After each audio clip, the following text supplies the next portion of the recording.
Smash that like button and that subscribe button. You see me working hard for the money over here. Subscribe for more exclusive content. Welcome to The Explainer. Today, we're diving into two totally different worlds, both about money, law, and power, but they exist right next to each other. You've got one world with official ledgers, super strict rules. Then you've got this other world, full of what some call hidden remedies and alternative loopholes. And right smack in the middle, there's this new tech, a kind of digital bridge that might be connecting them. All right, let's get right into it with a question that seems simple, but boy, does it open up a can of worms. Ever wonder what actually happens to money held in a court case? You know, like bail money or a settlement? Where does that cash really go? And who's actually pulling the strings? Well, it turns out the answer completely changes depending on which playbook you're looking at. So you've got two very different answers. On one side, you have the official story, right out of the government's own manual. It says the court clerk is just a custodian. They're basically just a placeholder holding on to the money. But then there's this alternative view, and it suggests a whole other reality, this private side, where you're not just some name in a case file. Nope, you're the beneficiary, and that comes with a whole set of hidden rights and powers. Okay, first up, let's walk through the official world, the one that's laid out in the court's own rulebook. This is the system as it's meant to be seen, right? It's a world of super clear, documented, and very rigid procedures. The heart of this whole setup is something called the Court Registry Fund. Now, according to the official story, it's nothing more than a custodial account. The clerk, their job is super simple. Hold the money, write it down, and only give it out when a judge signs a court order. That's it. They're not a trustee, they don't get to make any decisions on their own, zero independent judgment. And the process is incredibly strict. Everything follows this one-page flow. See, it all kicks off with a judge's order. The money gets deposited, the clerk puts it on the ledger for that specific case, and then it just sits there. Nothing, and I mean nothing happens next. No investing, no one can withdraw it, no payout, not without another direct order from that judge. It's a total top-down system, all designed for maximum control. So you might be wondering, how does the system even pay for itself? Well, here's how. If the money sitting in that registry happens to earn any interest, the county skims 10% right off the top. They call it a service charge. The other 90% goes to the case, sure, but it's a pretty clear reminder, isn't it? The house always gets its cut.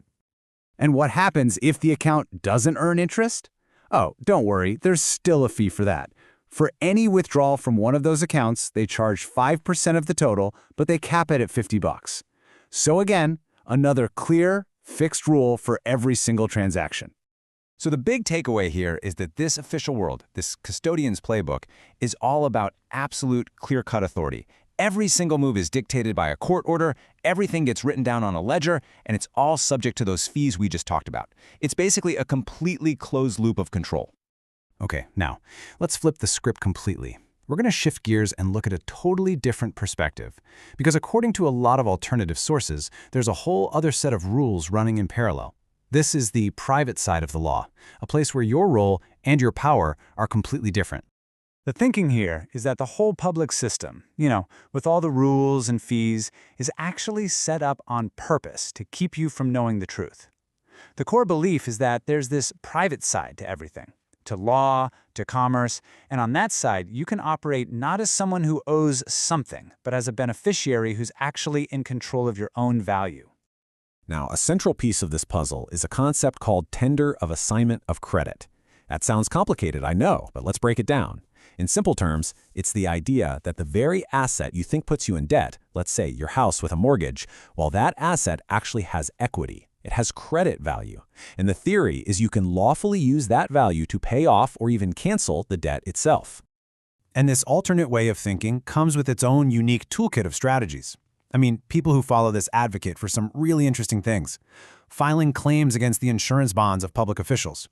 Using a special legal notice called a lis pendens to block a property seizure. Or even figuring out how to turn private arbitration awards into actual financial instruments. In this quote here, this gets to the heart of another core belief. It's the idea that the original laws passed by Congress, what they call the statutes at large, are more powerful than the modern legal codes we use today. The argument is basically that any summary or code written after the original act can't change what Congress originally intended. The original is what matters. So, okay, we've got these two parallel universes, right? The super rigid official ledger on one side and this world of hidden alternative loopholes on the other. But here's the kicker. What happens when a really sophisticated tech platform shows up and seems to be building a bridge right between the two? And that brings us to the Justice Fund Exchange, or JFE. Now, this isn't for you and me. It's a financial system built for big institutional clients.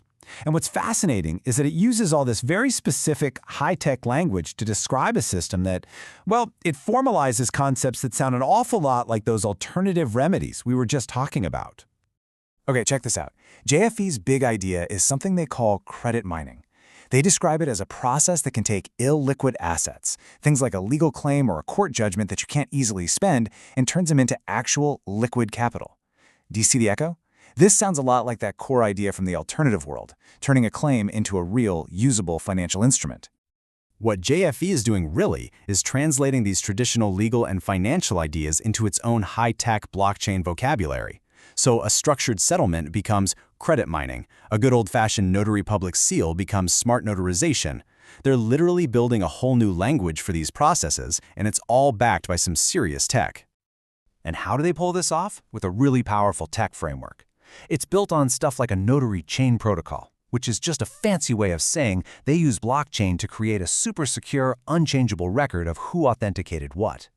It's all designed to be compliant with the Uniform Commercial Code, which is, the legal backbone for pretty much all commercial business in the US.